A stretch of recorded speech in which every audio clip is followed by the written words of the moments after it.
Sven Petersen is an economic geologist working with marine mineral resources at the GEOMAR Helmholtz-Institute in Kiel. He will explain to us why people think about deep-sea mining and what the advantages could be. Welcome, Sven.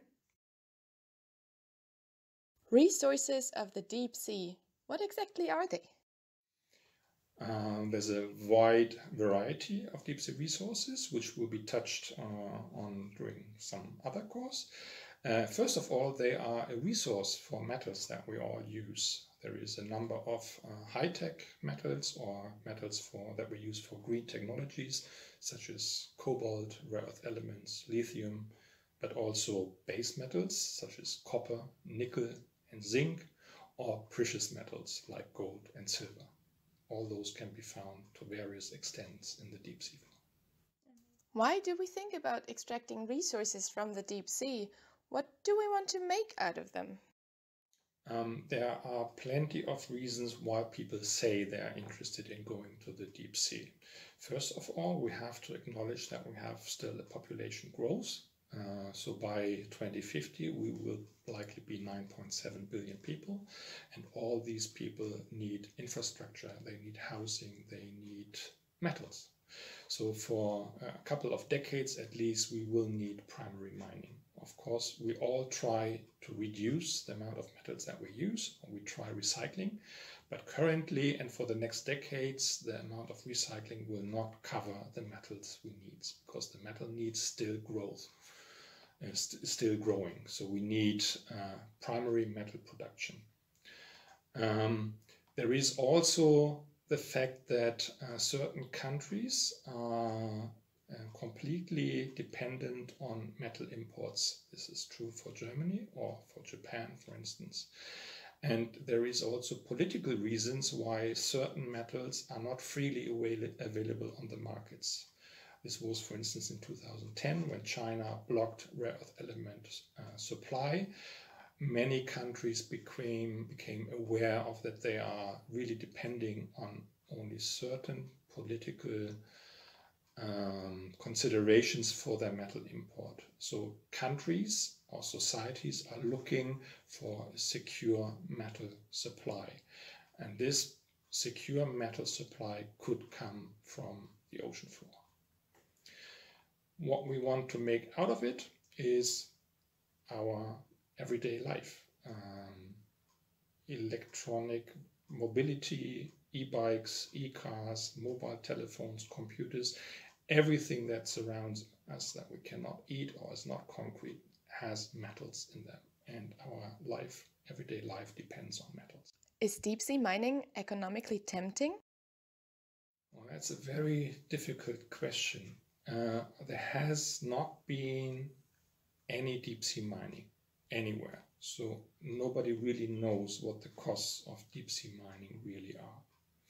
There are, of course, companies interested in deep-sea mining. They are interested for various reasons. I will come to that in a minute. But some countries, as I just mentioned, Japan and Germany, they might not think about economic viability. If the main target is to provide a secure metal supply to your own industrial markets, you might not think about economics first. So even if you lose money by making the metals or mining them from the deep sea floor, you might still be interested in getting those to secure metals for your market. Examples, for instance, are BMW and other German industries that are looking for lithium in Bolivia, for instance. Of course, they try to make it as economic, but for some of them, countries and companies, it might be important to secure the metal supply rather than make a profit from the mining. Who is interested in the mining? So certainly industries or some industry partners and political parties such as countries, mainly very often to secure metal supply. The industry partners that are interested in developing deep sea mining are mainly dredging companies or supply companies that want to sell deep sea mining technology. They are not really interested in the mining or in the products from the mining, but they want to sell their equipment to those people that do the mining. And the dredging companies, they have huge fleets of vessels for building large islands offshore, like the Palm in the Arabian states, or North Stream 2 in the Baltic Sea. Those dredging companies, they are really interested to find additional usage for their ships. So none of those partners that are currently interested in mining are interested in the metals per se. They are interested in the technology rather than the methods.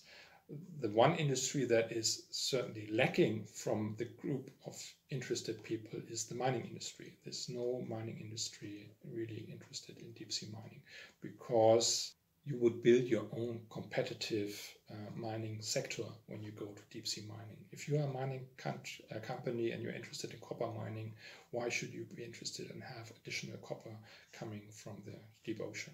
I think the mining industry is watching it, but it's not the first industry that is interested in deep sea mining. What's the advantage of using marine resources rather than mining on land?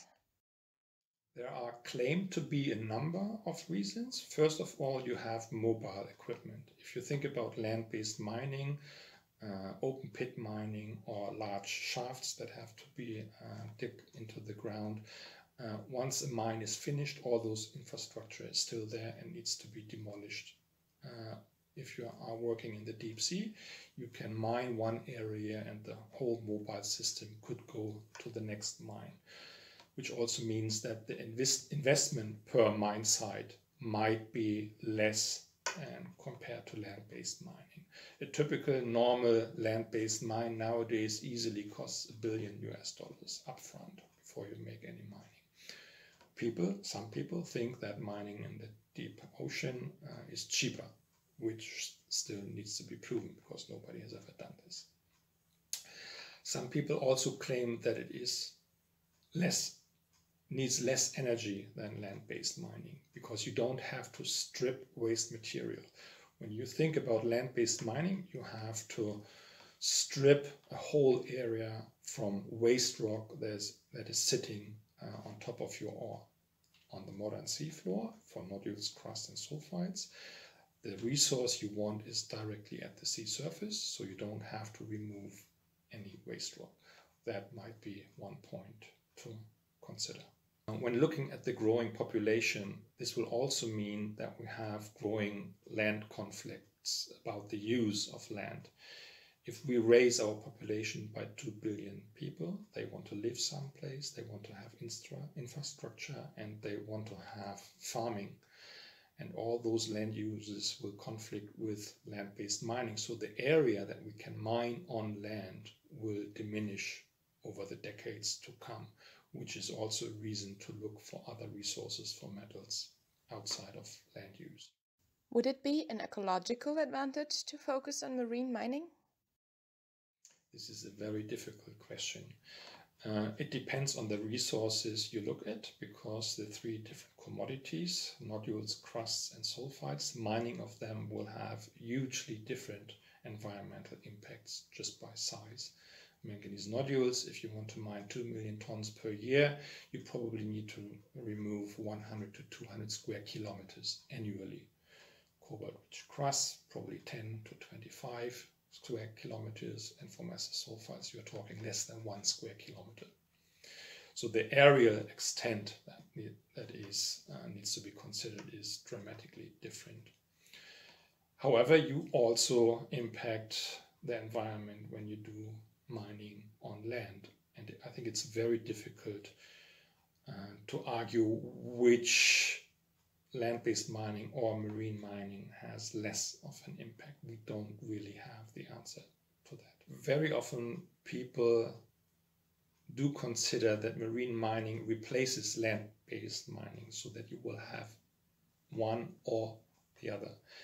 And I don't think that will be true, because the metal demand is rising so fast that marine mining will always happen on the side of land-based mining. So the environmental issues that you might save by doing marine mining, because you you skip land-based mining. I think that that's just not going to happen. You will always have land-based mining, and you will have additional marine mining. Thank you, Sven, for those interesting insights into the reasons why we should consider deep sea mining.